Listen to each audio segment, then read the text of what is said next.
Bom dia para você que foi dormir com. Parece que temos um cessar-fogo, pelo menos unilateral, no Oriente Médio, e acordamos com vocês violaram o cessar-fogo. Primeira coisa que eu queria dizer é que as imagens que estão rolando na internet sobre um bombardeio do Irã a Israel foi antes do cessar-fogo começar. As imagens são essas. Isso foi um míssil que tem um ataque direto aqui nessa região e tem muitos mortos, tá? Lembrando que antes do cessar-fogo, Israel bombardeou absurdamente o Irã e matou inclusive uma família inteira de um físico nuclear, os filhos inclusive.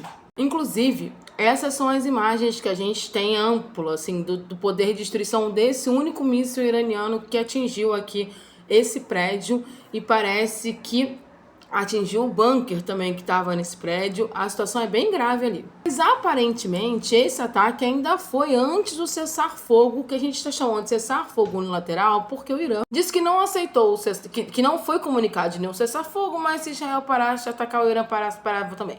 Antes de eu explicar o que está rolando nesse momento, eu queria fazer uma pontuação. A gente tem, né, no mundo, duas grandes guerras acontecendo. Tem várias guerrinhas acontecendo, várias guerras acontecendo, principalmente guerras civis.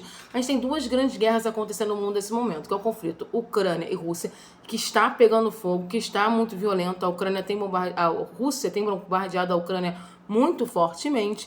E o conflito Israel-Irã, que está se transformando num conflito regional amplo. E a gente tem duas situações muito diferentes nesses dois conflitos. Enquanto o conflito Rússia e Ucrânia existe um verdadeiro apagão de notícias, apagão de imagens, apagão de informação. Você não tem informação oficial, você não tem informação não oficial, você não tem informação de ucraniano, você não tem informação de russo. É um apagão, você tem que cavucar as informações, porque o máximo que a gente consegue são imagens do fronte e mesmo assim muito ruim. No conflito Israel-Irã, a gente tem excesso de informação oficial, mas contraditória. E ontem isso ficou muito claro. O Trump deu uma informação, Israel deu outra, membros do governo iraniano deram outra completamente diferente. E quando eu falo outra completamente diferente, a gente tinha gente do Estado-Maior falando que tinha cessar-fogo, o ministro das Relações Exteriores dizendo que não. É uma confusão de informação e isso não é desorganização, isso é proposital, tá? Para que as pessoas fiquem perdidas mesmo. E aí o que aconteceu essa noite? Deu um horário e, teoricamente, começou o cessar-fogo. E alguns ataques, Israel fez um ataque muito forte ao Irã antes do cessar-fogo, foi o maior ataque desde o início da guerra, foi fortíssimo, e aí o Irã respondeu esse ataque. E, além disso, várias bases americanas foram bombardeadas, foram atacadas no Iraque, só que não foram atacadas pelo Irã. Provavelmente foram atacados por milícias iraquianas pró-Irã. E os ataques foram bem fortes. Apesar de não ter tido perdas de vida, destruíram boa parte da infraestrutura dessas bases, como radar. E isso tem lógica, porque se você destrói os radares daquela região, você não consegue mapear, por exemplo, a chegada de um míssil.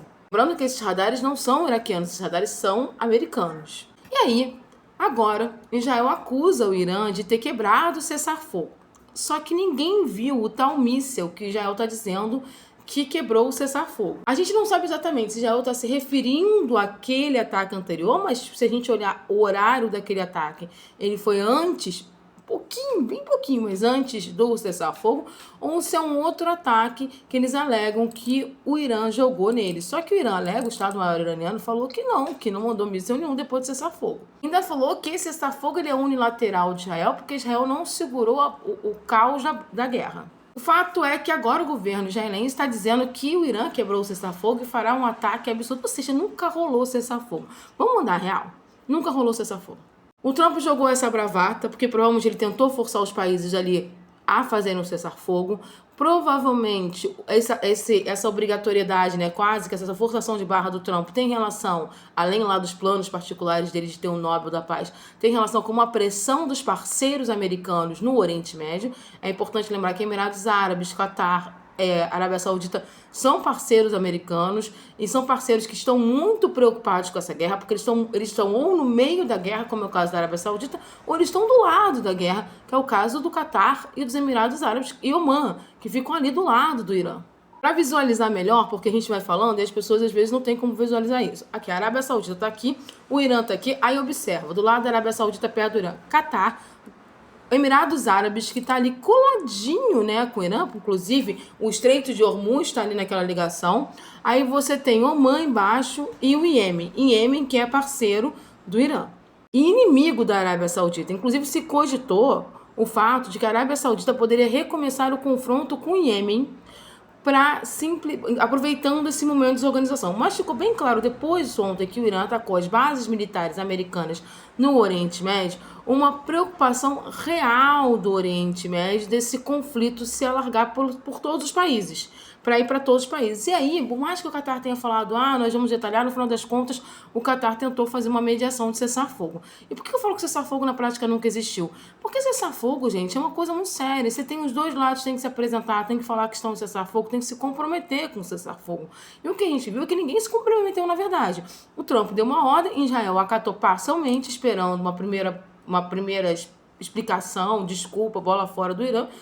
E aí tá dizendo que o Irã atacou e vai responder. Inclusive, para variar, Israel Katz, ministro da defesa israelense, já fez aqueles tweets malucos dele, dizendo vamos acabar, vamos matar, aquela coisa toda. E eu ainda tenho uma outra teoria, tá? Ontem o petróleo, ele tava disparando. Ele chegou a subir, assim, muito.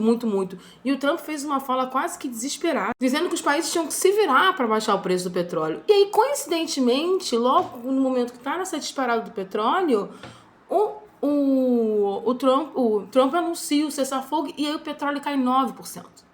Então a impressão que deu é que ele pegou uma situação que ainda estava sendo discutida, provavelmente, na mediação do Qatar, jogou para o público como se fosse verdade. O Irã apostou na história do seguinte, ok, se Israel parar de atacar, eu não ataco mais, porque realmente o Irã sempre falou que quando Israel parasse de atacar, o Irã parava de atacar, confiou nessa história aí, e agora estão dizendo que o Irã atacou, que o Irã não atacou, e aí o cessar-fogo foi blau. Nesse meio tempo, o Qatar já entrou quase que um desespero, falando, gente, precisamos mediar. E aí a gente vai continuar acompanhando essa situação lá no Oriente Médio, que é uma situação efetivamente muito séria, uma situação regional muito séria. E observe o que eu falei, nós temos 2 grandes guerras ocorrendo no mundo nesse momento, que precisam ser sanadas, mas que estão ficando cada vez mais violentas e que estão levando regiões inteiras para um colapso.